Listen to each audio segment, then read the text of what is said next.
Good afternoon, everyone, and welcome to the regular afternoon council meeting of Monday, April the 12th. I'll call this meeting to order by reading a little bit of an introduction required when we're having these Zoom meetings. This meeting is being recorded live and is streaming on the District of Summerland YouTube channel at youtube.com District of Summerland. All representations to council, verbal or written, will form part of the public record and be available for the public to view electronically or as a written record. Members of the public may access the meeting or participate in the following ways. If you wish to watch the meeting, you can view it on the District of Summerland YouTube channel, live or recorded. If you have not registered in advance, you can still request to speak during the meeting during the public comment opportunities by connecting to the meeting at the meeting conference line 778-907-2071 and entering meeting ID 506-489-9374 and passcode 485186. When everyone who has pre-registered has had the opportunity to comment, the floor will be open to those on the conference line. Where is she? Director of Corporate Services. Are there any late items to introduce? There are no late items, Your Worship. Good, thank you. So may I ask for someone on council to bring forward the agenda? Thank you, Councillor Traynor. Seconder? Councillor Van Elfen, thank you. All in favor? Any opposed? Okay, that carries. And then adoption of minutes. Today, the draft minutes of the regular council afternoon meeting of March the 22nd. Anything that needs to be changed there? Okay. Nothing, Your Worship. Everything's okay. done. Thank you. I'll ask for someone to bring that forward then, please, for adoption. Councillor Van Elfen. Seconder, Councillor Patton, thank you. And all in favor? Thank you. No delegations today, so we'll go on to the first of two public comment opportunities. I don't have anyone on my list. Is there anybody that has pre-registered? Ms. Needham? There is no one on the list to speak at this point, Madam Mayor. Okay, thank you very much. So moving right along, we are moving right along to the first of several business items, Canyon View Road water main options, and I will go to the CAO for introduction, please. Thank you, Madam Mayor. So further to the recent receipt of council by the latest monitoring results on the site, we are now coming forward with options for the water main near the perpetual slide area. So I will turn it over to Chris momentarily so he can discuss the options in detail. But in short, it's our recommendation that we replace the pipe at the existing location with a flexible pipe, and also that the flexible pipe be laid down in such a way as to provide significant ability for future movement on the location should there be any movement on that location in the future. And as mentioned in the previous council discussion on this issue, staff is still also exploring the option of paying for satellite monitoring of the overall area to determine if there is movement in the broader area. That work is still underway, but in a future meeting, we'll be able to come back to council and report on the costs and feasibility associated with that option. So with that, I'll turn it over to Chris to speak to this item in greater detail. Thank you, Madam Mayor. I'm just going to share my screen here and just run through a quick presentation. So first off, just a quick summary of the options that we looked at. So this shows in red, option 1, which was replacing the existing water main along Canyon View Road, Paradise Road, McGee Street, and Mountain Avenue with a flexible HDPE pipe. And option 2 in blue is the realignment option. So looking at a new alignment through private properties from Simpson Road to Mountain Avenue, and then along Mountain Avenue to the south to tie in the existing properties there. This option should also include the section on Shirk Street to connect those properties, but it will abandon the existing water mains on Canyon View Road, Paradise Road, and McGee Street. So option one, looking at replacing about a kilometer of water main with HDPE pipe, which is the most suitable option for sections of and locations where there are unstable soils, as there are here in this area. HDPE pipe has pipe sections that are welded, which reduces the risk of separation of pipe joints, which is seen currently on the AC main that exists in that location. The HDPE pipe is very durable and flexible, which allows it to withstand some level of movement or settlement over time. However, there may be a point where the tension in the HDPE pipe from long-term continuous movement may cause failure, which would likely occur at a hard connection with a fitting and not at a welded pipe joint. And with this, then there would be repairs that would be required at that time. So with that, staff is looking at installing a line break valve just outside of the area where we are noticing significant settlement, which would automatically isolate the water main should a significant break occur due to an unexpected movement that is much larger than settlement that we've seen in the past, but that is still a potential risk that it may occur in this area. Chris, Chris, just to check, we're still on option one, right? Correct. Okay. Could you change the sorry. side? Good, thank you. Thank you. Also want to look at options of installing tracer wire along the HDPE pipe, which would allow staff to monitor and survey the top of the pipe elevation to see if there is significant movement, if we do notice settlement on the surface. If there is significant movement within that pipe that is noticed, that area could be exposed, the pipe could then be raised, backfilled, and resurfaced, provided the tension in that pipe isn't significant. So the benefits of this option are that there's no land acquisition or ALC approval that would be required to obtain a right-of-way or alignment through those private properties, and the overall capital cost is lower. So option two, this would be installing a new water main along that alignment that was discussed along the north side of those properties between Simpson Road and Mountain Avenue. The total length of water main would be about 1.4 kilometers, so a longer length of pipe is needed to go along that new alignment. The right-of-way could serve as a future emergency access or egress to and from this area if any significant slide occurred and access to this area was restricted. And the major benefit obviously is moving the water infrastructure out of the perpetual slide area, eliminating risk from any future settlement that may occur. There are, though, a number of challenges with option two with the realignment. Obtaining a 6-meter right-of-way as a minimum through several landowners would come at a cost and maybe a time-consuming process. Access to a short section of this main along this area may be difficult due to the topography that exists there. However, that's not uncommon in many other areas within the district where we have infrastructure that's running down slopes or in challenging areas. And we may not need to see any maintenance of this main for upwards of 80 to 100 years, assuming that there's no movement in that area as well, similar to what we see currently on Canyon View Road. There are also a number of mature trees along these property lines where we'd be looking to realign this pipe that would have to be removed, or the alignment would have to deviate around them. The land would be subject to ALC approval and requirements, and we may be required to have a professional agrologist involved to obtain professional recommendations regarding moving or replacement of topsoil before and after construction.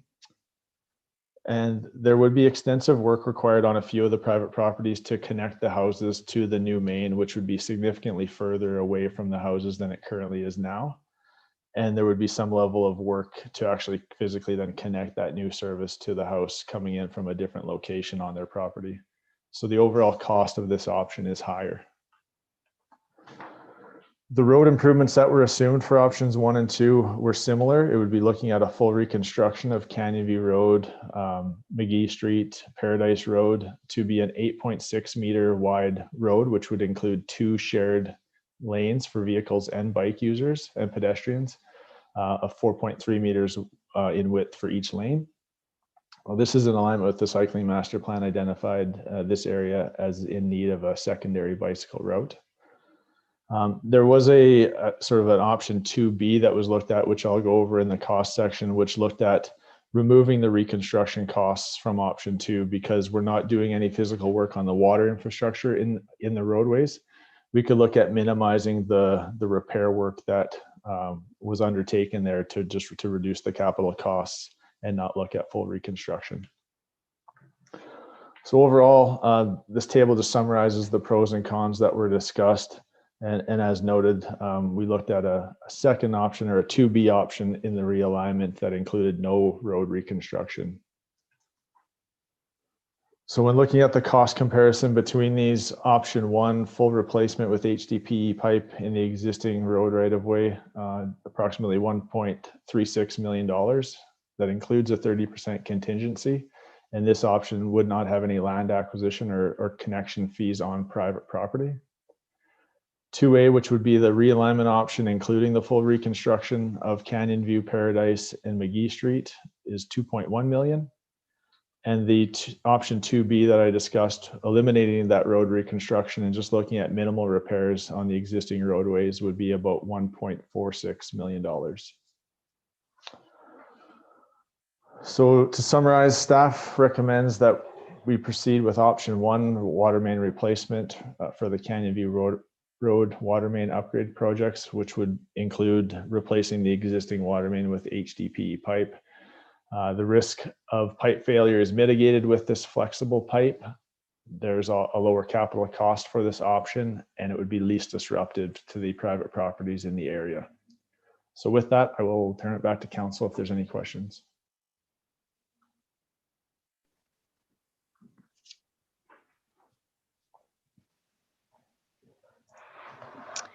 Okay, council, questions of Chris. Councillor Barkwell, followed by Councillor Patton, and then Councillor Trainer. Thank you, Madam Mayor.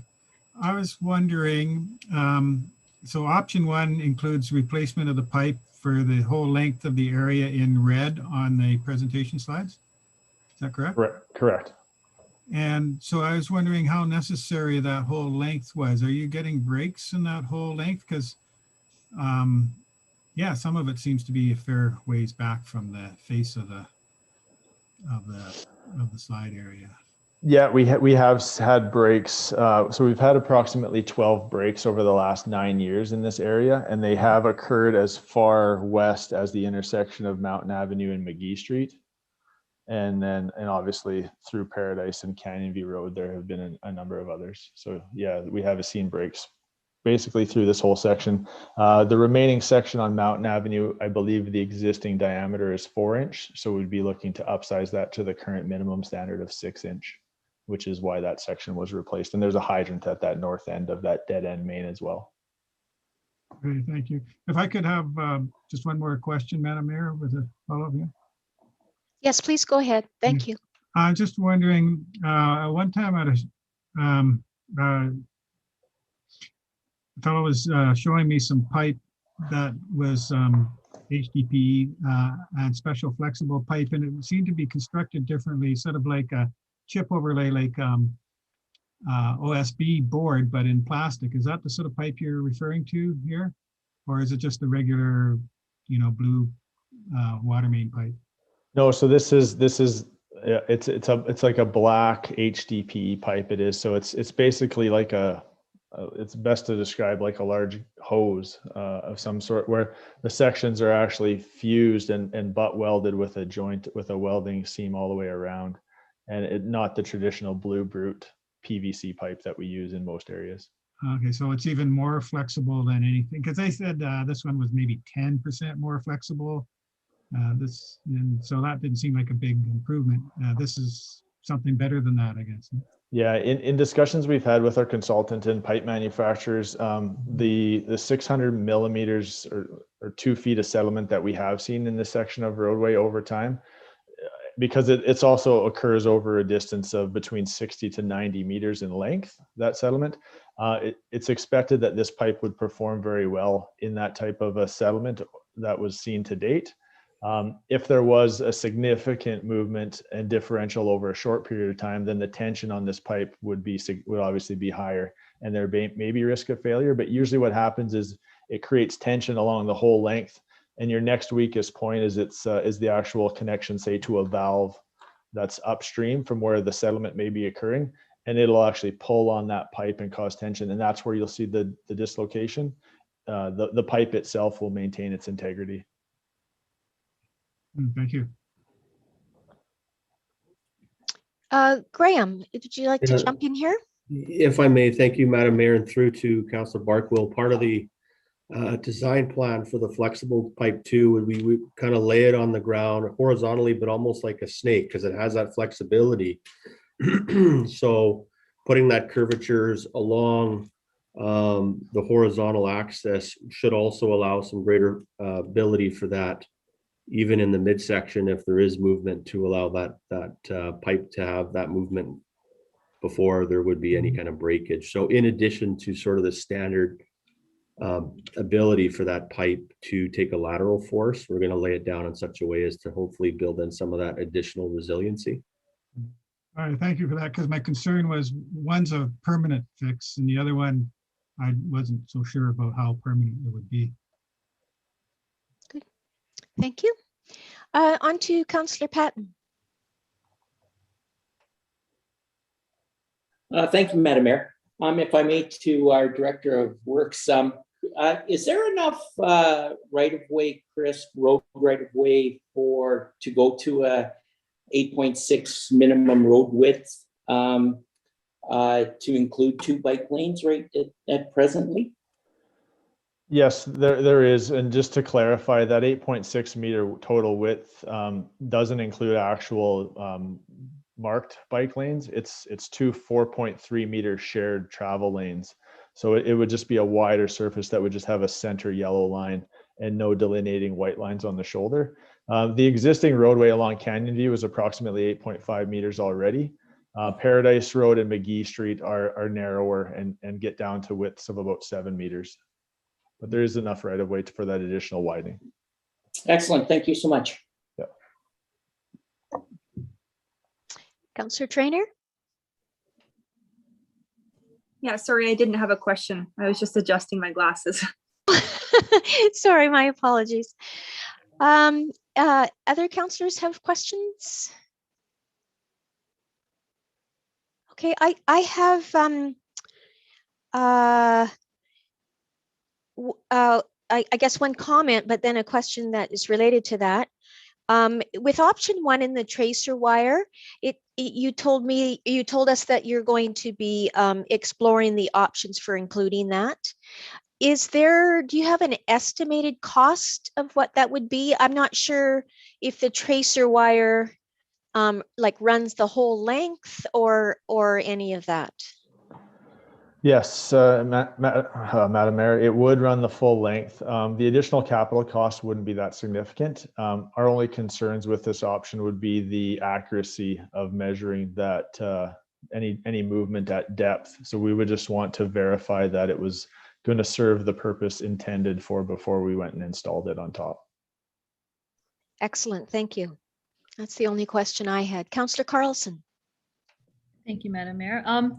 Just about the actual roadway itself. So if there is continual movement and the pipe is fine, what about the roadway? You know, what if we see those same big slumps in the roadway? Is there a way to ensure that those get dealt with right away, or that they don't become so bad we have to reconstruct the whole road? I'm wondering, I know in the Arctic, when they built all these new roads and the permafrost is melting and they start to see the roads crumble. I'm just wondering if engineering has started solving some of those problems. Thank you, Councillor Carlson. I guess with this area, if there is continual movement and settlement at the subsurface, it becomes difficult because you'll just continue to lose material at that subsurface level, and the material on top will have to settle somewhere. So it would be a matter of you would still have those ongoing maintenance costs and operational costs going forward. And I guess we typically would look at just building on top of that settlement as it occurred, but then that's just going to continue to put more stress and more load on the pipe. So we would have to be cognizant at what point do we expose the pipe and look at lifting it per se back to close to its original design elevation and backfilling it so that those stresses are relieved before we built the road. So I guess since over the last looking at the operational history within the work staff, 10, 15 years back, there was significant movement one year about 8 to 10 years ago where we've seen approximately a foot of settlement on that road. And we've seen over time about 2 feet of settlement. So it would just be part of our ongoing operational program to address those minor issues as they occur. But at some point, we're going to need to know how much the pipe itself has moved to ensure that we get in there when needed to address those issues and those stresses that are added. So because it's in the slide area and this road is in the slide area and it will continue to be to service the golf course and other properties, those are going to be ongoing issues that are, until we maybe can fully understand what's going on with the slide area itself, are going to be difficult to mitigate. Thank you, Chris. Very helpful. So regardless of what happens, we need to fix this road. So we might as well put a pipe in it. That's what I'm hearing. Councillor Van Elfen. Thank you, Madam Mayor. Question through to our Director of Utilities. The valve that you referred to, is that, will that be located at the pump house then, Chris? That shutoff valve? No, it would be located closer to the slide area itself. And the issue, there is still some operational concerns with that, is if the irrigators in the area, including the golf course, increase the demand and the flow through that pipe significantly over a short period of time, they could trigger it. But the flip side is it's there to prevent damage if there was to be a significant break in the water main. So, it would, the intent is to have it as close to that slide area as possible. So on Canyon View Road, west of the intersection with Simpson, along that stretch.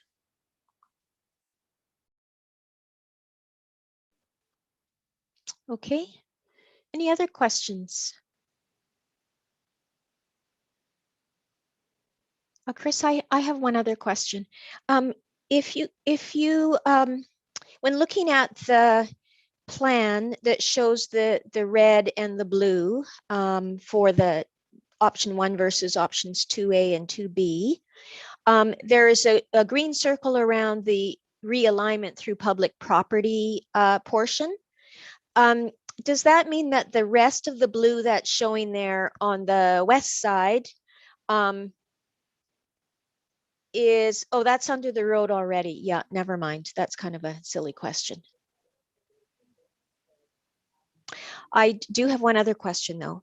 I just wanted to confirm that the numbers that you gave us, because it doesn't make sense to do this now anyways, do not include, if we were looking at either of option 2A and 2B, don't include the extra costs for land acquisition or reconnecting the homes, correct? That's correct. So on the cost comparison slide, it just noted those to be determined for those two options. Do you know how significant that would be? I guess it's hard to say when you're talking about land acquisition, isn't it? Yeah, it's a bit of a question mark, but just to note that those two include it and option 1 does not. Yes. Yeah. Great. Okay, thank you. Councillor Van Elfen. Thank you, Madam Mayor. May I bring the resolution forward? Or a resolution forward?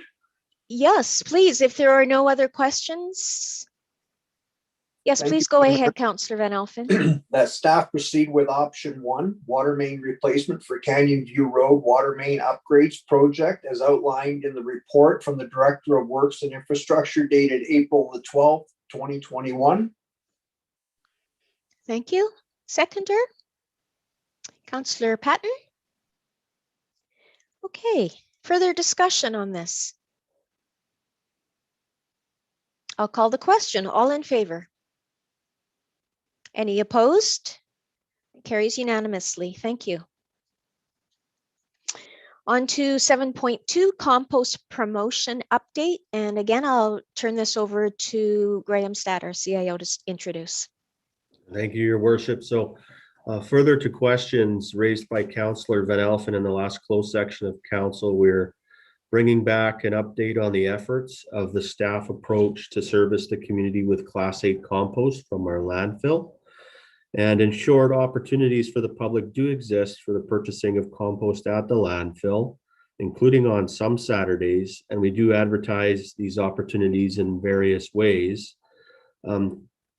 Candace will outline in a moment here some of our approaches, but I also just wanted to highlight for council one element of the report, that the current cost to provide compost sales at the landfill site on a Saturday equate to about $725. So subject to budget consideration, if there is a desire of council to see more of those Saturdays, we certainly have the operational capability to do so. And I just want to flag that for council's consideration. And with that, I'll turn it over to Candace. Yes, thank you, Madam Mayor. We at the landfill and the district, in an effort to provide opportunities to the community to have access to the organic products that are available at the landfill and to help increase sales and work towards meeting the compost removal requirements, have implemented different programs to inform the community of the availability and how to access our organics products. And when we say organics products, we're talking about our biosolids compost, our wood chips, our top dressing, which is a combination of biosolids compost and sand, and then also some green compost that we have created. And so we do this through many different forms. It's available Monday through Friday when our operator is there for loading into a truck, or residents and users can come up to the landfill with their own buckets and shovels and load it themselves. And then we also advertise the compost and its benefits and how to apply it through different methods, such as our newsletters in the spring and fall, through Facebook posts, through community boards, including the one down in Trout Creek. We also do it through sandwich boards downtown when we're having a compost loading event on a Saturday. We do it through flyers that we can hand out in the community and do hand out to users at the landfill. And then we also post it on the community updates portion of our website during the times when we're having a special event, such as our Saturday loadings.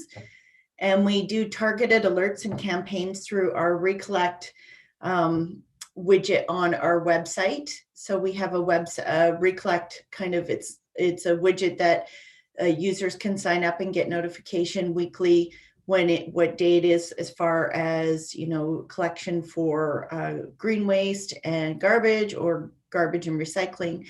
And during those times, we have that opportunity to add a campaign where we can provide information on something going on up at the landfill or solid waste based, or we can also do alerts, which we do on special targeted opportunities, such as a Saturday compost loading day. And we've included the loading of compost on a Saturday twice, once in the spring and once in the fall, in our annual budget. And that's to provide that additional opportunity for those who are looking for larger quantities of compost to be able to pick it up on a weekend if they're not available during the week. To date, this year we've only done one, and we did that March 27th. And yeah, so that's how we go about advertising our compost. Since 2018, we've more than doubled the sales of our compost up at the landfill and removed additional quantities of compost and green waste at the landfill, or organics products at the landfill, and in the efforts to ensure that, or to work towards meeting our requirement for removing half of what is created each year from the landfill. Thank you. Thank you, Candace. Questions, council? Councillor Carlson. Thank you very much. I'm wondering if on any given Saturday, how common is it for people to be up there with their shovels and their buckets? Because I'm just wondering if that message is getting through. We're having special loading days is one thing, but if someone only has one container garden that they need compost for, they don't need necessarily a whole truckload. But are people getting that message? Because I don't know if that's clear enough for folks. Yes, thank you through Madam Mayor.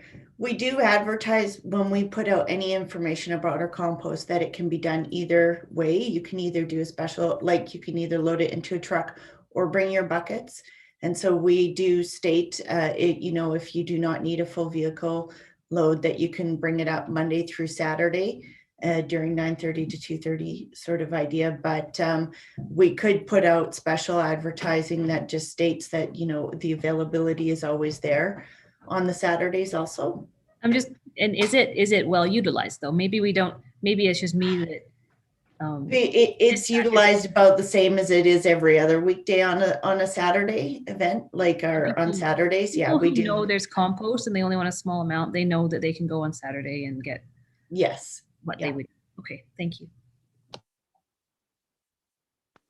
Councillor Trainer.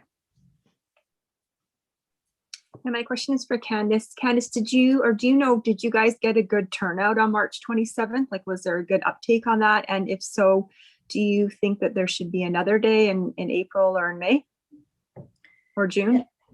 Yes, thank you through Madam Mayor.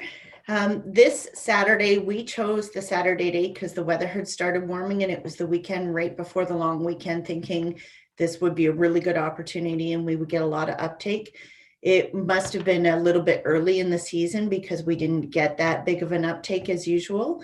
Last year, when we did a spring event, we did it in April. We did it April 11th, and we had just shy of 30 metric tons sold that day. This year, we only had just over 15 metric tons on our March 27th date, so it might have been a wiser idea to wait until later in the year. As this is a new program, this is only our third event. We're always typically looking for the warmer days, and then we hit it. That's what we did last year. As soon as the weather had warmed up, we posted that we were going to do a Saturday event. But this year, even though the weather had warmed up, we didn't get as much uptake as we did last year. Graham. Thank you, Your Worship, and through to Councillor Trainer. So just to augment what our Manager of Environmental Services is saying there, I actually think there could be value in doing another Saturday this spring for the reasons outlined. So we are, testing the community interest at various times of the season. And obviously this year, maybe a bit too early. So I think it'd be good to do one more event. It's not a huge cost, but certainly adds some customer service for those who missed the opportunity, or perhaps it was too early for them.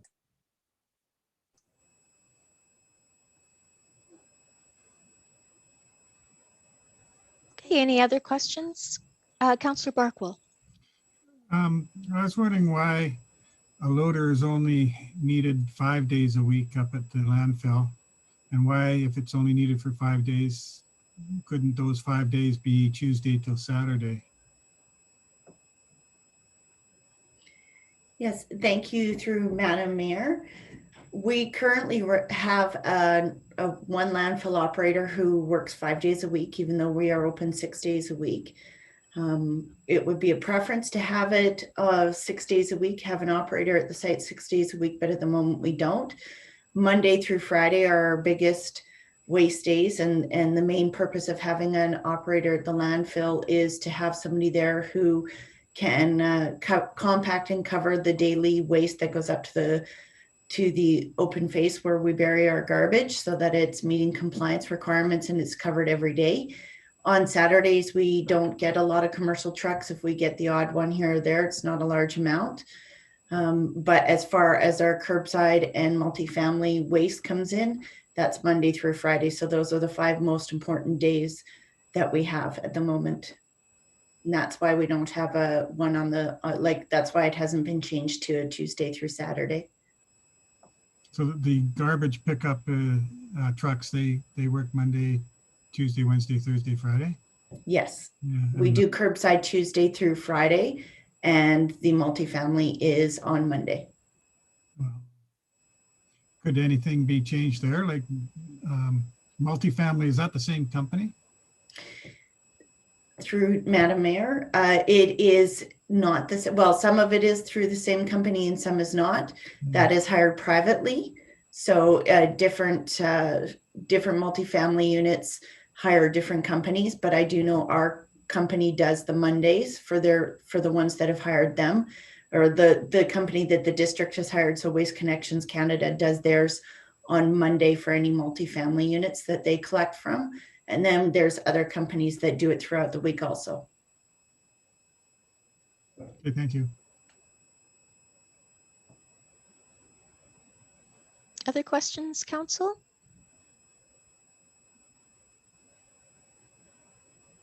Okay, could I ask someone to bring forward the resolution, please, that we receive this for information? Thank you, Councillor Trainer. Seconder? Councillor Holmes? Any further discussion? All in favor? And any opposed? Okay, that carries. Thank you. On to 7.3, UBCM Strengthening Communities Services Grant at the Sadie Building. And I will pass this over to Brad. I just wanted council to know that there are 3 people from the Summerland Food Bank and Resource Center here. They're here so that we can ask them questions as well if required. Okay, please go ahead, Mr. Delavitt. Thank you, Madam Mayor. So I'm before you today to present the consideration of a submission of a grant to the UBCM, so that's the Union of British Columbia Municipalities, COVID-19 Restart Funding Grant titled Strengthening Community Services Program, and specifically for the consideration of pursuing renovations for the former Sadie building, which is the former youth club that was located out of this building at 9117 Prairie Valley Road, to allow for temporary transitional housing, and that will help in existing community efforts that are currently underway by the Summerland Food Bank and Resource Center to provide support services to the homeless community within our community. So the Strengthen Community Services Grant Program has a number of intended outcomes of its grant funding program, including, I'll read them out aloud for council's benefit: improving the health and safety of unsheltered homeless people living in public or private spaces, including the reduced risk of potential COVID-19 or other disease transmission. Reduce community concerns about the public health and safety in neighborhoods where unsheltered homeless populations are seeking temporary shelter. Improve coordination among eligible applicants and health and social service providers, Indigenous organizations, and others working on housing, homelessness, and service provision. Increase capacity of eligible applicants to work with the homeless persons and Indigenous organizations towards culturally safe and trauma-informed responses to homelessness. So attachment number 1 of my report provides the detailed application guidelines for the consideration of a submission. Only local governments and Treaty First Nations are eligible to apply. A funding guideline has been developed by UBCM to apportion the grant funding to all local governments in BC.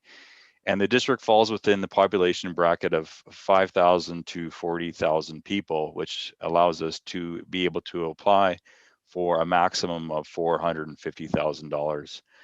And then finally, as well, the application deadline is April 16th, 2021. So that's only 4 days away. So time is of the essence in considering an application. So eligible activities for this grant program include the creation of a new temporary shelter space within existing buildings or land, such as a civic center or a church or existing motel rooms, including minor renovations that are required to create these temporary shelter spaces and improvements.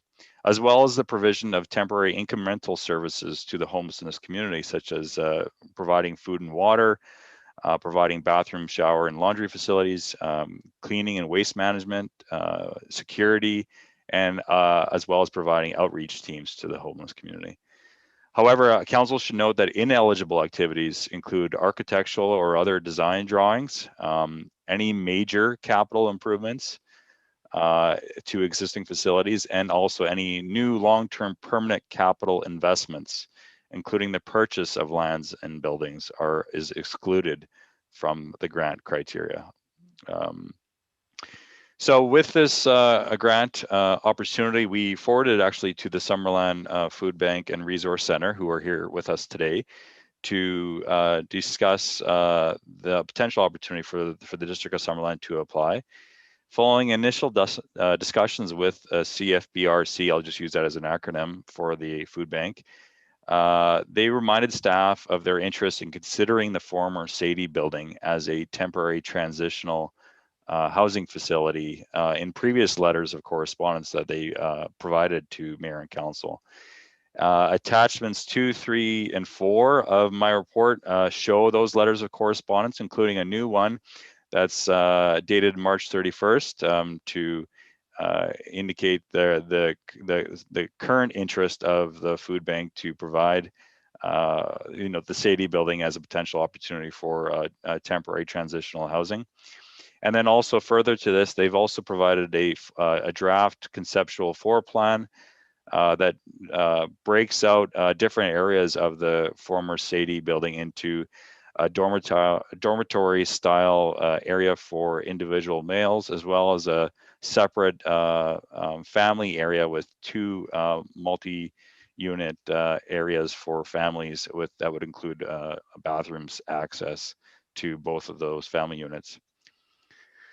With regards to the Sadie building specifically, in December of 2019, the district's building official completed an inspection of the building and noticed a number of concerns with the current state of the building. That there was staining on the ceiling indicative of roof leaks, that there are non-functioning roof gutters on the south side of the building, that the exterior grade, the south face of the building, slopes toward the building significantly and has potentially created a lot of drainage and undermined the foundation of the south side of the building with regards to that drainage being directed towards the building. As well, insect activity was noted. The presence of ants usually indicates that there's wet wood within the walls. And then due to all of these factors, the building official indicated that prior to any decisions on moving forward with a potential upgrade or renovations to this building, that there should be an invasive inspection to open up the walls and the ceilings and the ceiling to determine the state of the current structure and determine what additional, if any, scope for renovation is required before we can allow occupancy. And that invasive inspection has not yet been completed. So that's something to consider. And as a result of that inspection, the district's committee of whole meeting on January 16, 2020, the district included an amount of $80,000 in their the 5-year capital plan for this building to either demolish the Sadie building, which was an option, or to renovate the Sadie building. So that's still within our 5-year capital plan, is to proceed with either action, either demolition or a renovation for the building. There was an additional inspection in 2015 that also identified a number of concerns from our works department, as well as the need for a potential water service upgrade, given that it's only a 1/2-inch water service that's connected to the building right now. So that might be an additional upgrade that would be required prior to any occupancy.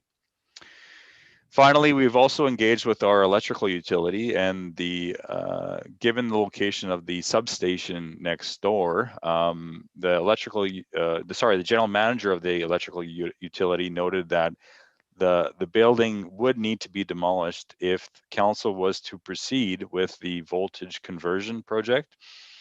And in order to provide space for a new substation to be constructed in close proximity to the current substation that's located on the premises, or right next to the Sadie building.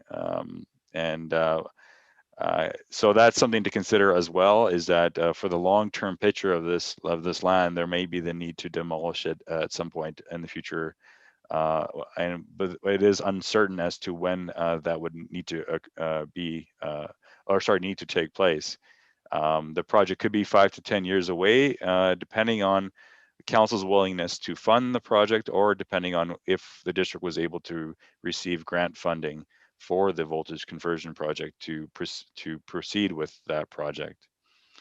And then finally, in terms of background, the allowance for a residential use, which would be a temporary transitional housing type of use for this building, would require either a temporary use permit by council, or a site-specific rezoning for this parcel to allow for that type of use.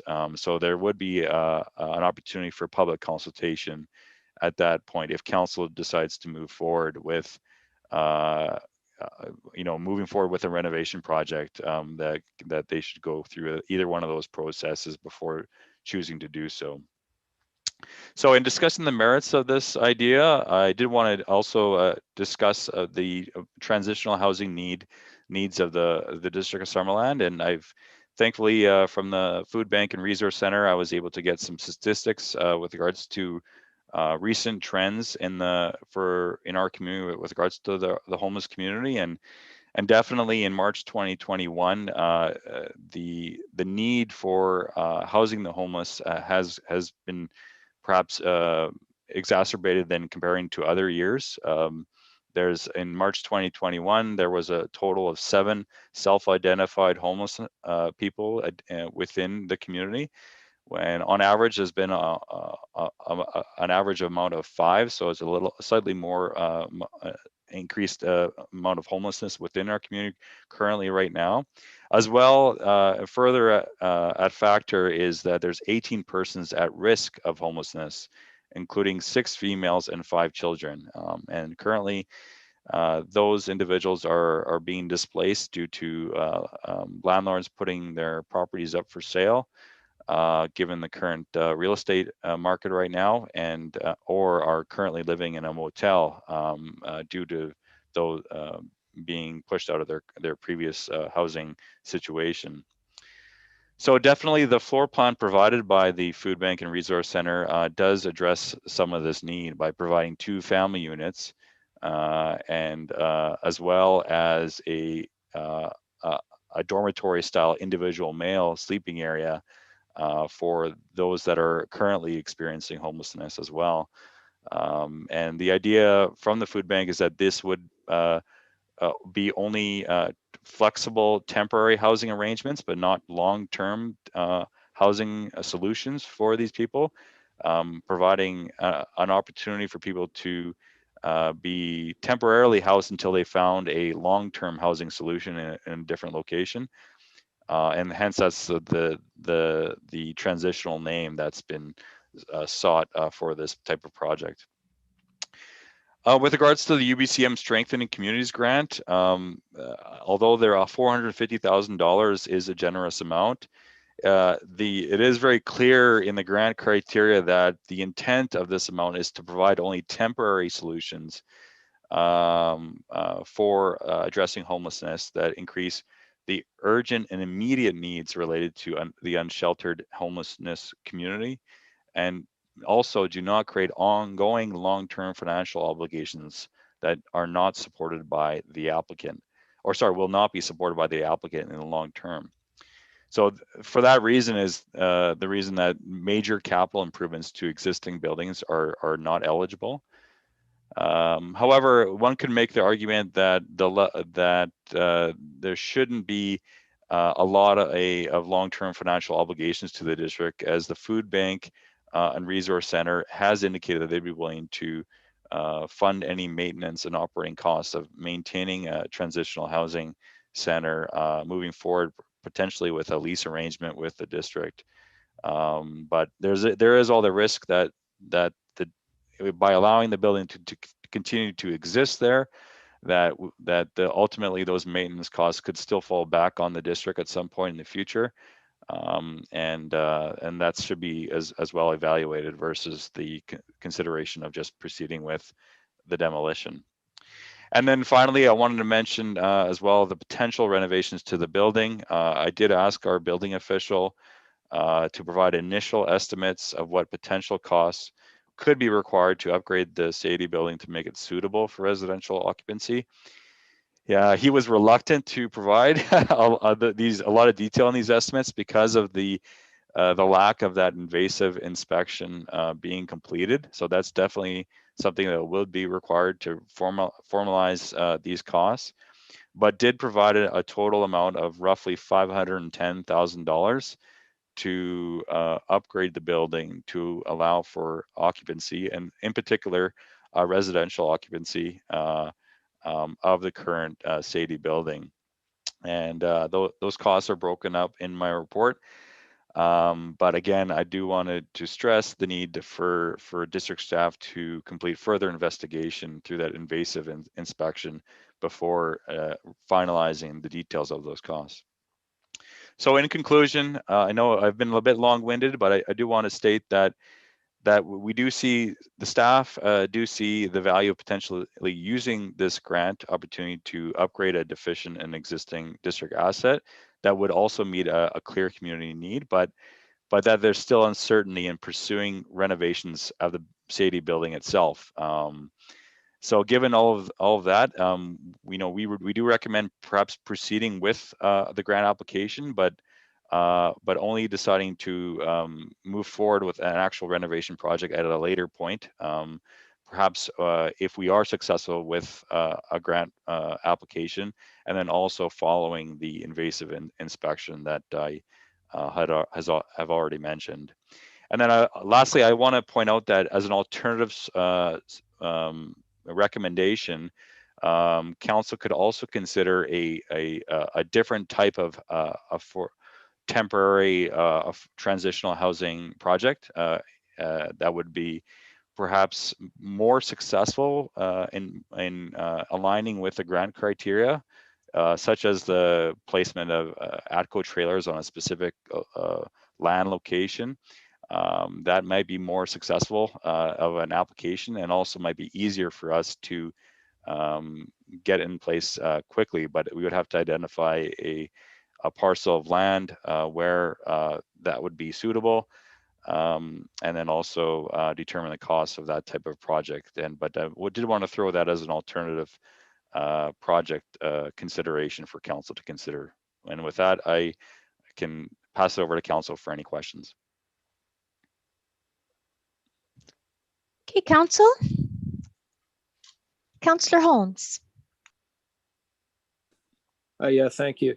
So just to confirm that what we're talking about here is temporary housing and not permanent temporary housing, so to speak, right?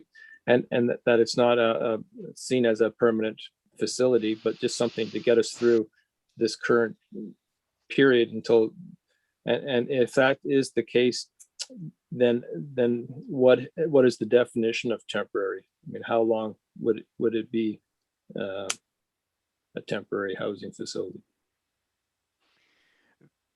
Through the mayor, thank you, Councillor Holmes, for the question. The grant actually has a specified time limit as to how long a temporary housing solution can go on for, and they provided a time frame of 1 year. Again, the intent of this grant is not to provide a permanent housing solution, but a temporary housing solution given the current obvious climate. And in particular, I think it's targeted to COVID-19 as an additional impact to the homeless community that is requiring more space for providers to house the homeless community. So to answer your question, I think it would be 1 year timeline for us to use it in accordance with this grant.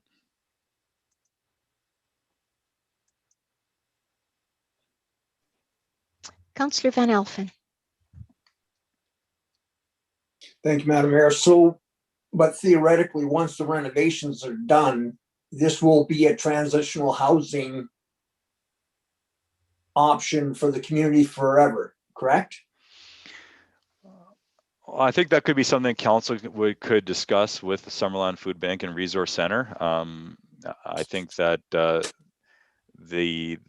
definitely from their perspective, and they are on the line if council has any questions to them, that they would like to perhaps continue the use of this facility into the long term, as long as we were able to provide it to them. And as well, they may be able to secure additional funding sources other than this grant to do so, if that makes sense. So, If I may, Madam Mayor, continue. Yes, please go ahead. Thank you, because you earlier you said to Councillor Holmes, this is a 1 year possible idea. By the time we had the building evaluations done and renovations done, I think we would exceed the year before we even get the renos done. mm-hmm. You know, it's just my comment. I've got many more comments to come, but I'll wait for others. Thank you. Councillor Carlson. Thank you, Madam Mayor. I have a question that's perhaps more suited to the Resource Center folks. I'm wondering, when it comes to all the supports that are required surrounding running a transition type housing, what kind of supports do we have in Summerland right now that would allow people to transition from something like this to their own permanent housing or onwards to the next thing? I'm thinking things in terms of counseling, mental health supports, addiction services, meetings, things like that, that potentially would go along with something like this. So where are those services in this town, and are they available every day to the people who would be staying at something like this?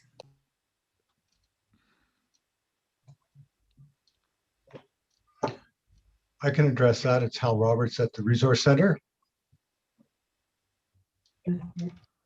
Thank you. Hel, might I ask you to turn your camera on, please? Karen, you have your hand up. Madam Mayor, if I could just get a resolution of council to allow the members of the public to speak. Sure. Councillor Holmes, you're okay. Thank you. And a seconder? Great. All in favor? Oh, sorry, I said great, but I meant Councillor Carlson is the person I was looking at. Okay, thank you. So please go ahead, Mr. Roberts. Thank you, Madam Mayor. So the primary issue is when we're talking about transitional housing, it's the people who are in transition. And our first step is to get them into a situation where we can offer them those supports. So the criteria, at least the criteria that we anticipate for this shelter, would be that the person would be a resident of Summerland, they would be over 19 years of age, and that they would be at a risk of homelessness or be homeless, and additionally would require supports to alleviate that condition of homelessness. So the first issue is to get them stabilized, get them into a place, and then we would use the services that we have at the Resource Center. We're also anticipating, if we are successful in getting this program going, that we would have staff in the building to assist with that stabilization. And in fact, part of our plan is to use we have a grant for an employment program. So we would also be offering some employment to these people while they're going through their stabilization.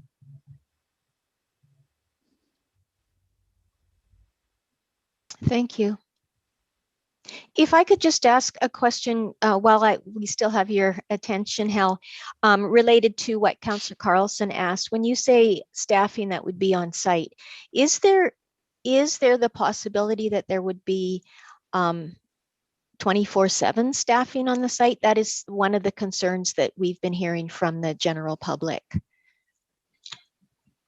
Thank you, Madam Mayor. And that's one of the things that we would have to look at with our program. Our intent would be to have staff there during the day, and then the monitoring for the rest of the 24-hour clock is something that we'd have to work out. But we anticipate that there would be 24-hour monitoring and support under some auspices.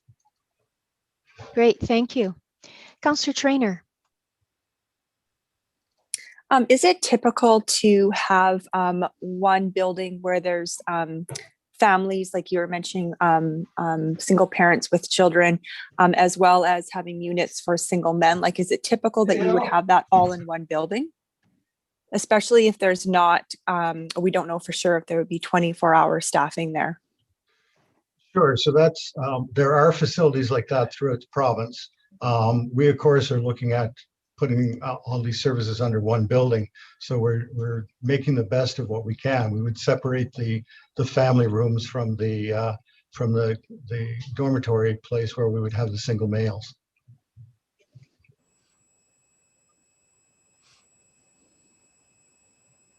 I'm going to jump in here related to the question that Councillor Trainer just asked. By the separation, do you mean other than through the office, according to your plan? Other than through the office, there is no access between the two segments? Is that what you're saying? That's our plan, yes. So the office would be the barrier in the center of the building. Yes, great, thank you.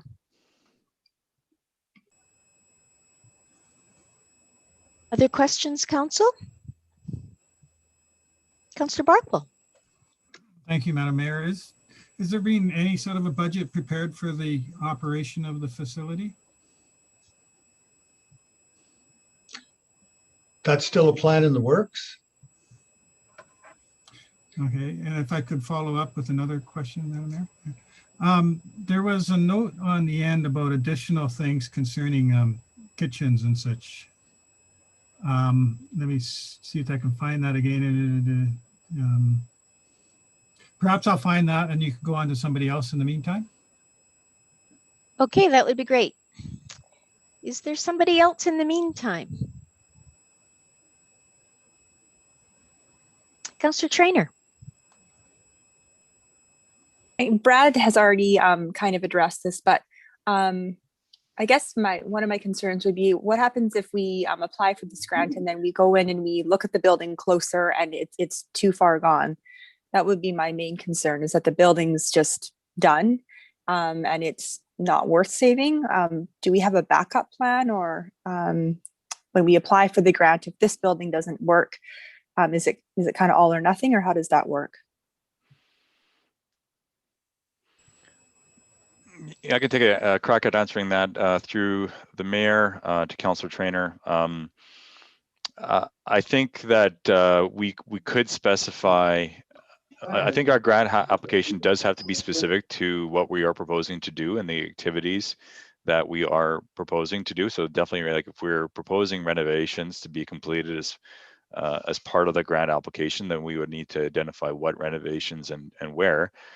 If we are theoretically, if we're successful with that grant, or if we're not successful, then perhaps we do identify an alternative solution that maybe we can chat with the granting body at that time that may be more in line with their criteria. And like I did mention the use of ATCO trailers, and they could be, I think, used more effectively on a temporary basis, and that's kind of the key criteria of the grant, and may be able to get in place sooner versus doing a large-scale renovation.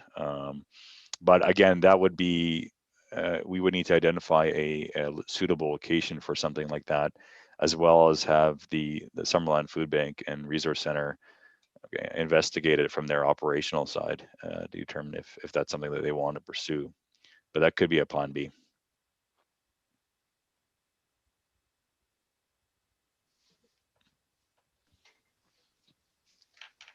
Council, other questions? Can we come back to you now, Councillor Barkwell? Yes, thank you, Madam Mayor. Okay. It said that these estimates do not include any additional costs required to construct habitable rooms or upgrade a kitchen or bathroom facilities as provided in the sample floor plan. So does that mean that in addition to the $500,000 here, there's an unknown amount to construct bathrooms and a kitchen?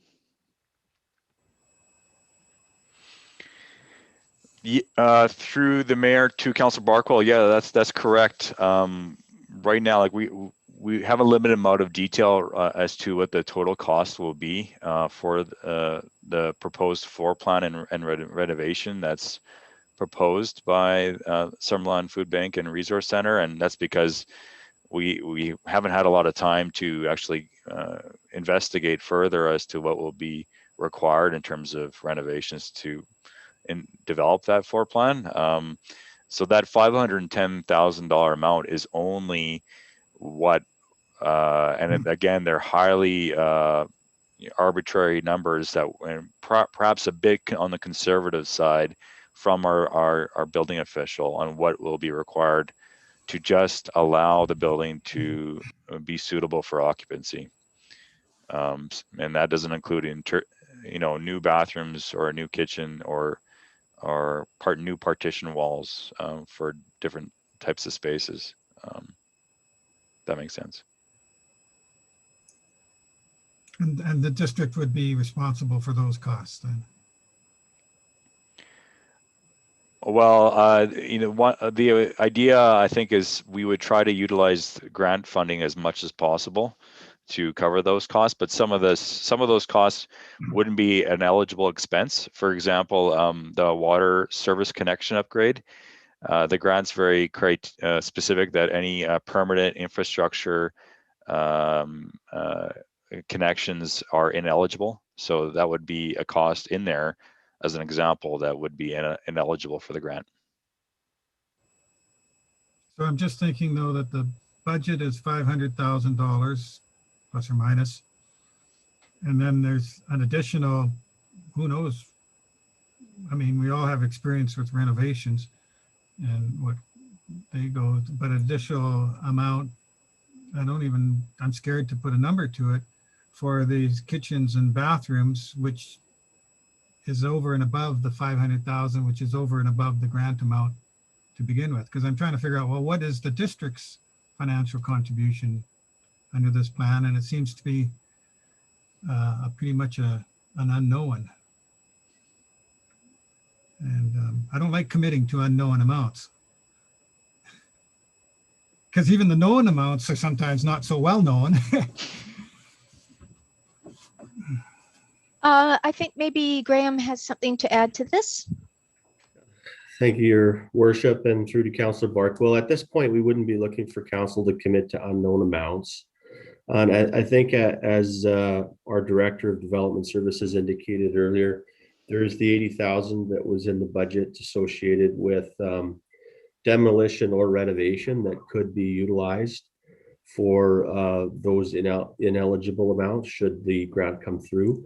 But I think at this point, as sort of has been mentioned, this would just be whether or not council wants to move forward with the grant amount application. And in fact, there is probability that grant application is not successful because it could be considered that these renovations are in fact too major for the grant criteria.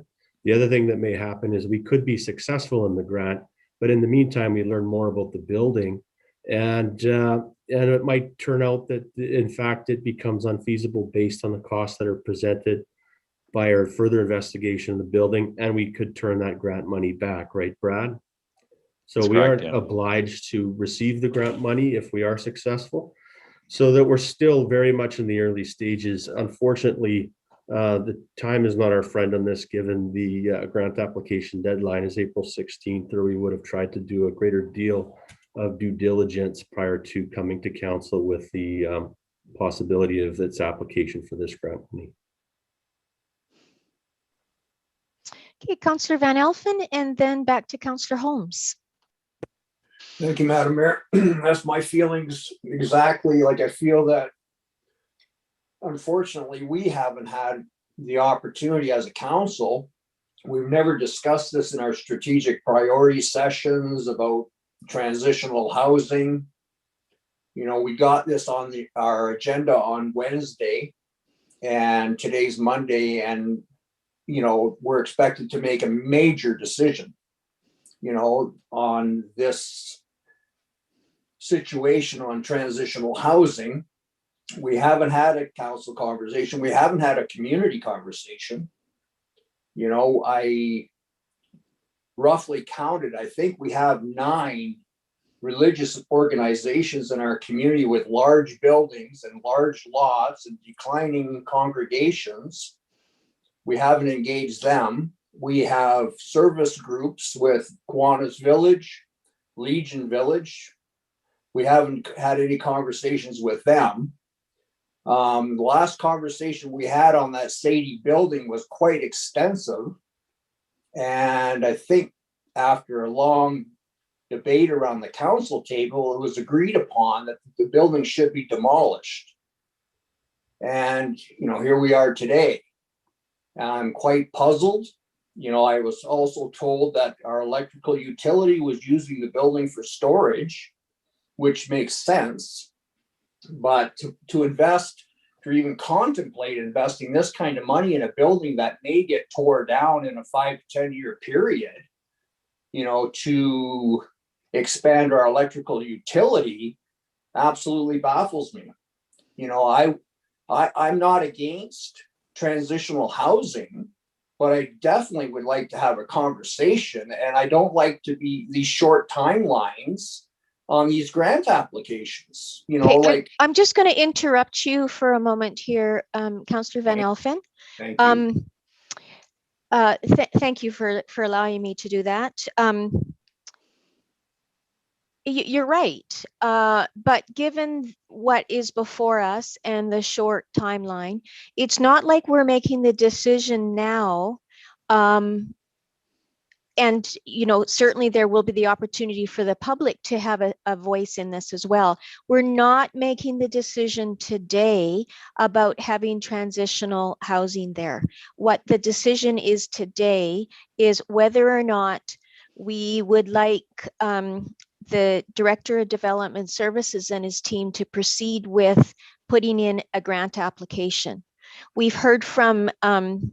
Dolovitt that, you know, given that this may be considered a major renovation, we won't even qualify. We won't meet the criteria that has been set out by UBCM.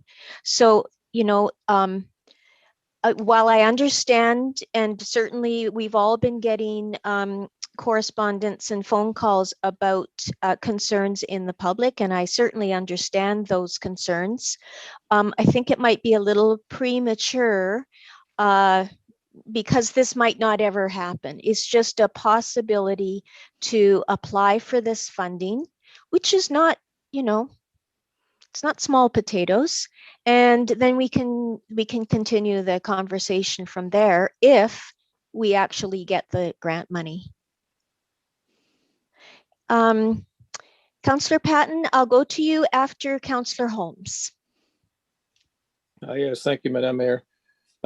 While we might be making a decision on whether we want to apply for a grant for temporary solution, it certainly feels like this is a decision about a proposal for a long-term solution. And that raises many valid questions, I think, in the community. There's a saying that planning is best done in advance, and we haven't done, and that planning hasn't really happened. I really think we have a responsibility to hear from the community. And there needs to, as Councillor Van Elsen said, there needs to be a community conversation. I don't know who's supposed to lead that conversation. I don't know if it's our role. It's not in our strategic plans. Personally, I think it's a conversation the province ought to be leading. You know, it feels like a bigger decision than just applying for a grant. And and we might, and whether we get it or not, we don't really know, and we'll decide at the time. So that bothers me, that kind of decision making. So I really struggle with this at this time. Councillor Holmes, just in response to that, if we do get the grant, and if it is feasible for us to even look at this project any further, there will still need to be, I believe, rezoning of that property. Could you tell us again what the zoning is currently? Yeah, that's correct, your mayor. It is currently institutional. Yeah, that's what I thought. Okay. It doesn't allow for residential uses except for certain complementary residential uses to an institutional use, like a school. But it would include temporary transitional housing as an allowable use right now. So either rezoning by amendment would be required, or a temporary use permit to be issued by the district. And if it's a temporary use, so the zoning, we know what the zoning includes in terms of the public hearing.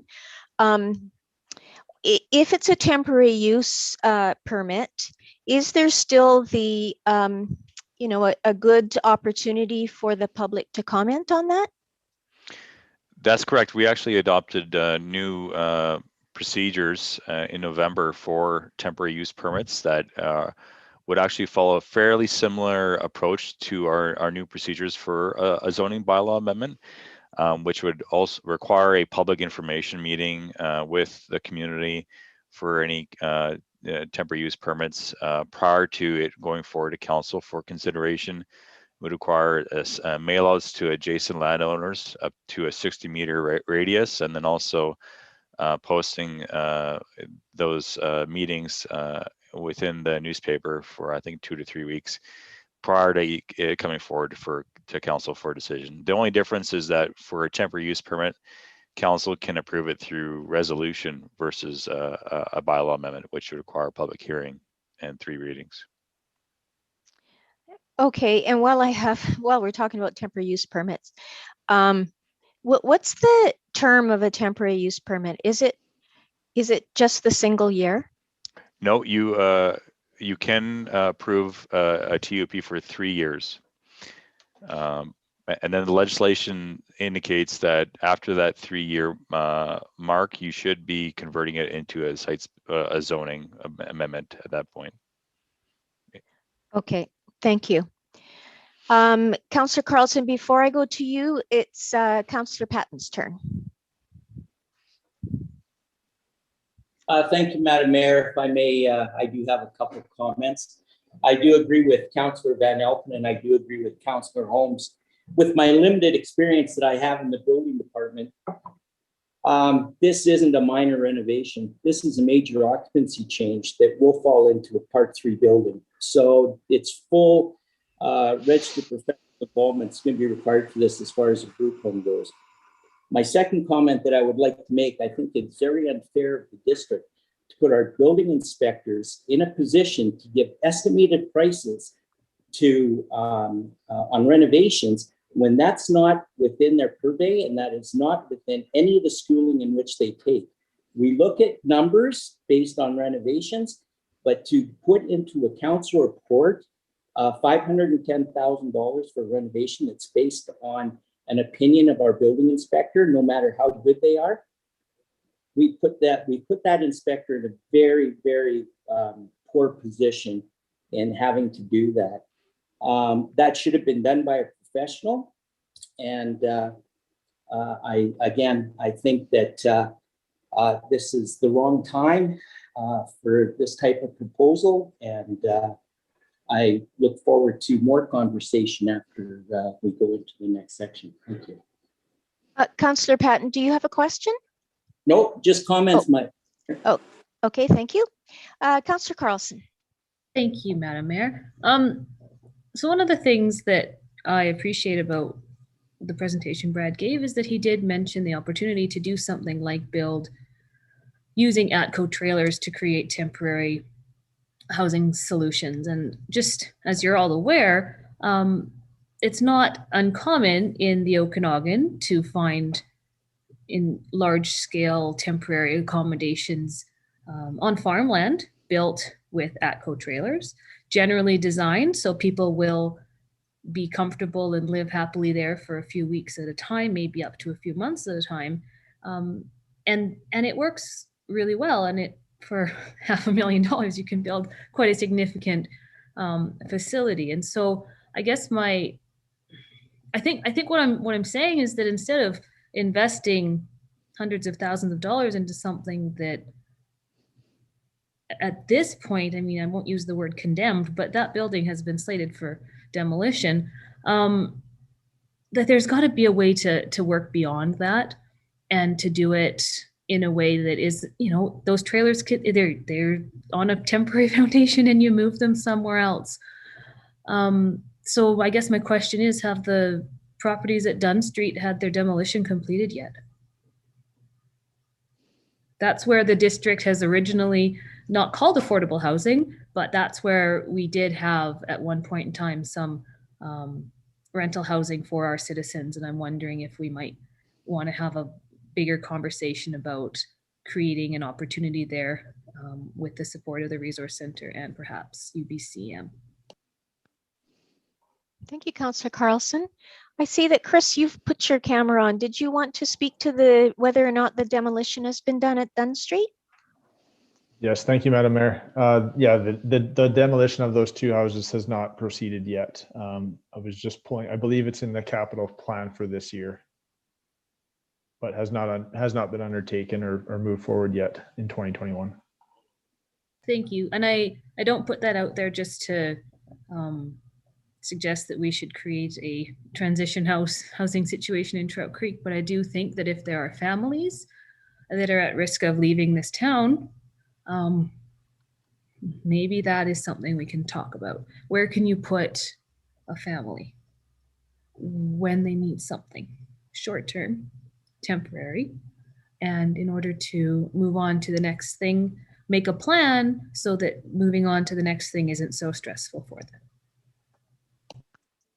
Thank you, Councillor Carlson. Brad, did you have anything to add to that?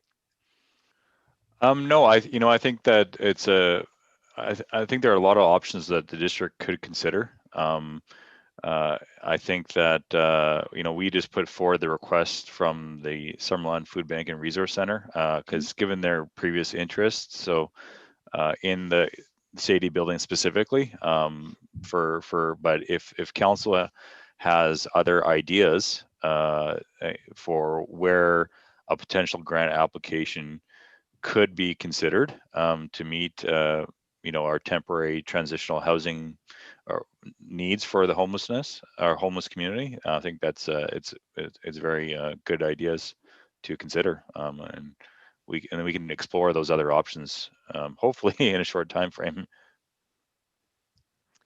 Okay, so thank you, Brad. I guess I'll ask the question, with April the 16th fast approaching, which is this Friday, we would need to have further discussion amongst council. I'll get to you in just a second, Councillor Carlson. Further discussion amongst council, certainly before that. Just throwing that out there. I will go to you now, Councillor Carlson. Thank you. I think it's important also that if we are going to have a conversation about creating opportunities in this town for what we're currently calling transitional housing, it has to be something that is within the means of what is currently and can be provided well by our resource center and by our current services and amenities. We need to remember that even though there are 12,000 people in this town, we're not a city. We have very poor transit. We have a lack of primary care, urgent care, family physicians, all of those things. And so as long as we consider all of that as we're having this conversation and we only do what's within our means, then I will continue to be supportive and want to see this move forward, but we need to understand that we aren't able to do what they do in Kelowna. Even Nelson, we aren't Nelson. Nelson's the hub of the Kootenays, and they have a population similar to ours, but they also have a much greater impact, and they have those services available to them within their community. So until those services are provided here by Interior Health, until services are available to everyone at the moment they need it, I think we really need to think hard about how much transitional housing we provide and who it is intended for. Okay, I'm going to ask, we seem to have gone off of the questions. I'm going to ask if somebody would like to bring a resolution forward. And of course, the resolution is about applying for the grant. It's not, whether or not we're going to have transitional housing here or where it might be. So that is what's before us. Could I have somebody bring forward some sort of motion so we can get something on the floor and then we can discuss this matter further, unless somebody has further questions? Okay, I'll ask someone to bring forward a motion, please. Anyone? Councillor Traynor, thank you. I'm not exactly sure how to word this, but I'm getting the feeling from the rest of council that we're uncomfortable with this specific motion and the application to apply for money for the Sadie building. So my resolution, I guess, or my motion would be to not apply for this grant. So I don't know if that needs to stand by itself. I mean, maybe we could have a discussion after about an alternate location or something like that. I mean, we have such a tight timeline for this coming Friday. It seems like a lot to come up with, but for just in this moment that I'm going to make the motion that we don't apply for funding for this particular location. Okay. Maybe Karen can wordsmith that for me. Yes, Karen, I was going to go to you. Absolutely, Madam Mayor. So I think just as Councillor Traynor has said, we could say that council directs staff not to submit an application to the 2021 UBC Strengthening Community Service Grant Program to complete renovations of the former Sadie building located at 9117 Prairie Valley Road to accommodate temporary transitional housing. So just inserting the word not submit. Can I just add to that quickly? Yes, please go ahead. Yeah, and I'm making that motion based on the reasons that we've just discussed and our concerns. So that's why I'm bringing that forward. Okay. So we have a motion. Are you seconding, Councillor Patton? Good, thank you. Okay, so it's on the floor. And Councillor Traynor just said for the reasons that we've heard from council. Is there any further discussion? Councillor Carlson. I think it's important to reiterate that if there's a way to continue to support the families and the folks who need a place to be and a place to live, I think that council is supportive of that. And I know the Resource Center is working with these people very hard and very diligently. And I also know that the province, they're making historical investments right now, right? So I think it's just a matter of making sure this is done right. And we need to talk about it and make sure that it's done right for the citizens of Summerland. And I think that's going to be a very interesting and valuable conversation to start having right now. Good. Thank you, Councillor Carlson.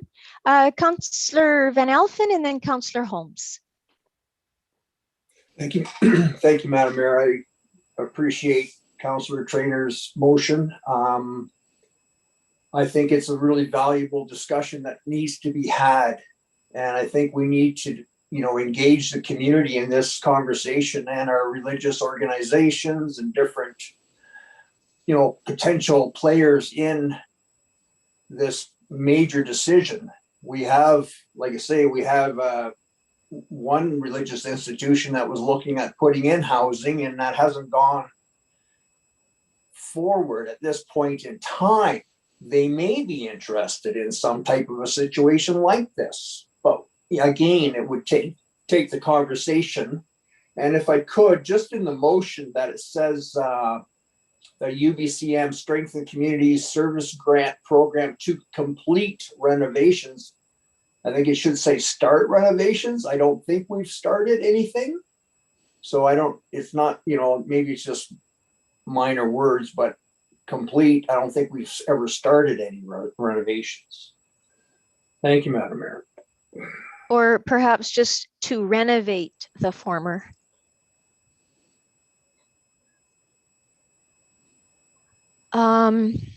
Okay, and now next on to Councillor Holmes.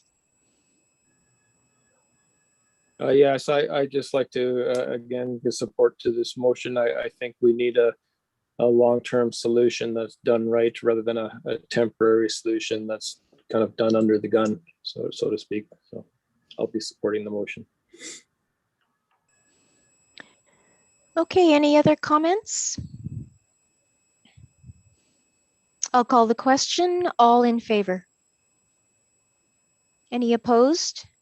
That is a unanimous decision. Thank you. Thank you for bringing this forward, Brad, and the folks here from the Summerland Food Bank and Resource Center. We recognize in Summerland that there is a need. It's just that it's very difficult to respond to such a need in such a short period of time. So ideally, there will be other opportunities for grant funding, and we'll be ready at that time, perhaps after we've had some fulsome conversation. Okay, so thank you again. On to the last of the business items. Oh, another big one. Recreation and Health Center feasibility study update. And again, I will defer to Graham to introduce this item. Well, thank you, Your Worship. And this might be a quick one, actually, because this is a bit of an update. And Council will recall its decision to separate the feasibility studies for the Recreation Center and the Primary Care Community Health Center.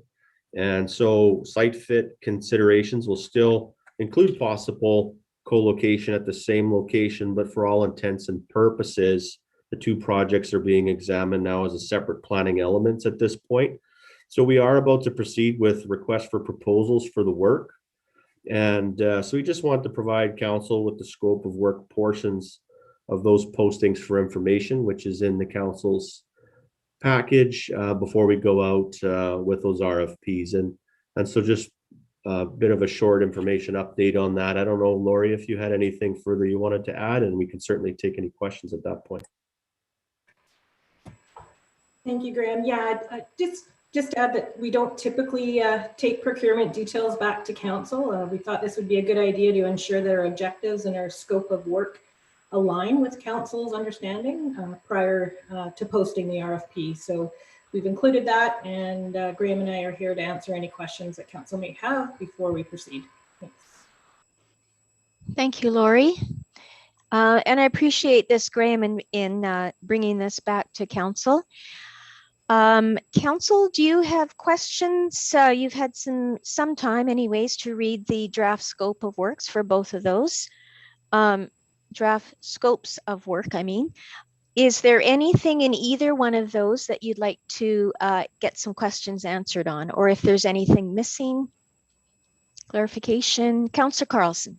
I just have a question about the terminology used in recalling the primary care facility, a community health centers. People are going to become confused with what we currently have, which is a health center, and I believe it's a community health center. It used to be a hospital, or am I wrong in the words?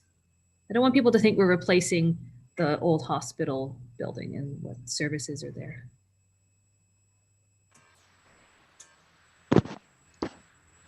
Through the mayor to Councillor Carlson, I think that's a good point. I think we can update the language and add in the community health center as a community primary healthcare center for clarification. So thank you for that. Thank you. Good. Councillor Holmes. Yes, thank you. So under the rec center scope, where it says processes, recommendations, reporting, there's a provision there to outline referendum electoral approval processes and recommend timing. As we heard in our governance workshop, this should probably be a political discussion decision, and that it's something that I think we as a council need to discuss. And so I'm just wondering whether maybe it'd be better if it was not in the scope of the consultant's work. Graham, did you want to speak to that? Thank Sure, you. Madam Mayor, and through to Councillor Holmes. Yeah, we could certainly scratch that. It was definitely on the bubble of whether or not it would be included. We just thought we don't know what we don't know in terms of who might apply on the RFP, and we thought they might have valuable advice in terms of other experiences where maybe referendums were used and how to be successful at that. But certainly it's not it's a nice to have, not a need to have in the scope of work, and we can remove it. There's no concern from my perspective. Councillor Barkwell? Yeah, I recognize, as Councillor Holmes says, that it's very much a political decision, but I wouldn't mind being informed in order to, better make that decision, and suspect, but as that they might have something to say. I wouldn't feel like it were any obligation, regarding what they might have to say, but it certainly would inform my decision, which is done at the political level. So I guess I'm, in the end, recognizing what Councillor Holmes says and what our CEO says. I would like to hear something about that aspect of it, and think that the consultant could provide some of that. So I would leave it in, I guess, is the bottom line. I'm with you on this one, Councillor Barkwell, although perhaps the wording, instead of outline a referendum electoral approval process, could be more like provide input on the referendum electoral approval process. Because that essentially would open up the opportunity for whoever the successful applicant is, if they had some good considerations on that, at least we would be able to hear them. Not taking away the decision from council, but adding more to the conversation in our decision making. I don't know, Councillor Holmes or Councillor Barkwell, I'll go back to you first. I was just going to ask the question: does that something like that make Councillor Holmes feel more comfortable? If you have some thoughts on that? I'm not really comfortable talking about this in an open meeting.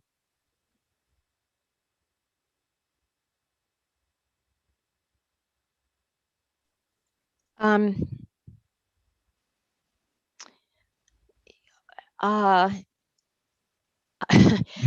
not really sure.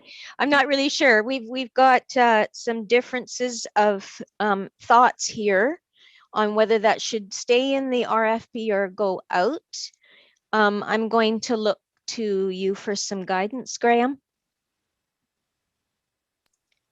Thank you, Madam Mayor. I think we should just drop it if there's any trepidation at all. Certainly, it's primarily a political dialogue that needs to take place there. And there's nothing preventing us from receiving advice in that, if should we solicit that at a later time from whoever is the successful proponent. So I think for the sake of finalizing the document, as I indicated earlier, I have no concern with scratching that. Okay, thank you. Thank you, Graham.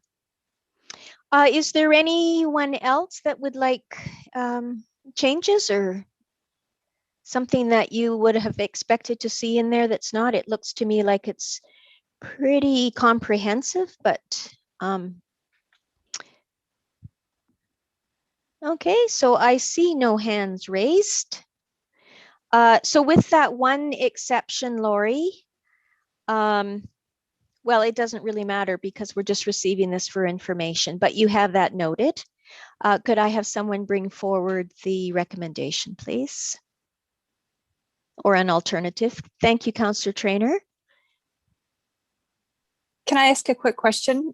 Just to confirm, Graham, will you be removing bullet point 5, I guess, underneath the objectives? Is that correct? Thank you, Councillor Trainer. Just checking before I say yes to that. Yes. Okay. So the last objective then is that's what you'll be pulling out? Okay. I will bring, oh. Sorry, if I could just ask, are you looking at the recreation center? Because I see that as bullet, the third bullet. Looking at the recreation center objectives, which is the 5th bullet under objectives. Oh, sorry, I'm looking under processes. So maybe it should be removed under processes as well then? Yeah, we'll do a search and destroy of any of the related terms. Okay, good.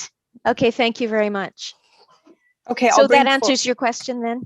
Yeah, I'm sorry, I can't see the, my computer's not loading the exact wording, but I'll bring forward the motion or to receive for information with that change. Good, thank you. Yeah. Lori? Just a quick point of clarification. I'm assuming that's for both the health center and the rec center RFPs that we'll be removing that. Thank you. Yes, thank you. Seconder. Councillor Holmes, thank you. And any further discussion on this? I'll call the question. All in favor? Any opposed? Great. So we'll get those RFPs out. That's great. Okay. We're now on to 8.1 Southern Interior Bylaw, Bylaw Notice Dispute Adjudication Registry Agreement and Bylaw Notice Enforcement Bylaw Amendments. And are you doing this, Karen? Yes, I'm going to introduce Dallas Klaus, who is here with me today. Just wanted to let everyone know that Dallas has been with us since January, working as our corporate services coordinator, and is now here for 3 months. So she will be presenting to council, and I just wanted to formally introduce Dallas. So there we go. Thank you, Karen, and thank you, Madam Mayor. We have 2 bylaws ready for consideration of adoption by council. Bylaw 2021-13, which is the Southern Interior Bylaw Notice Dispute Adjudication Registry Agreement for the updated 2021 agreement, as well as an amendment to the Bylaw Notice Enforcement Bylaw with updated payment penalties. Both of these bylaws received first, second, and third reading at the March 22nd regular council meeting and are now ready for consideration of adoption. Good, thank you so much, Dallas. Any questions for Dallas or Karen? All right, I'll ask somebody to bring forward adoption of these 2, please. Councillor Van Elfen. As presented, Madam Mayor. Thank you very much. And seconded by Councillor Barkwell. Thank you, Councillor Barkwell. Any further discussion on this? Councillor Van Elfen. Just want to say it's nice to know who Dallas is. I keep seeing emails and trying to figure out where are these coming from. Nice to meet you, Dallas. Yes, at some point we'll be able to meet in person.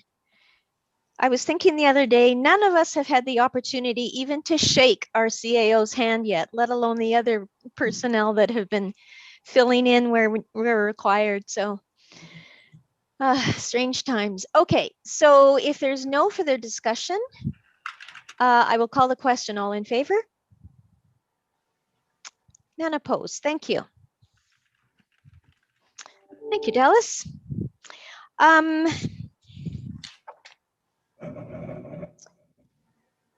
I don't know. Do we have anyone on the line?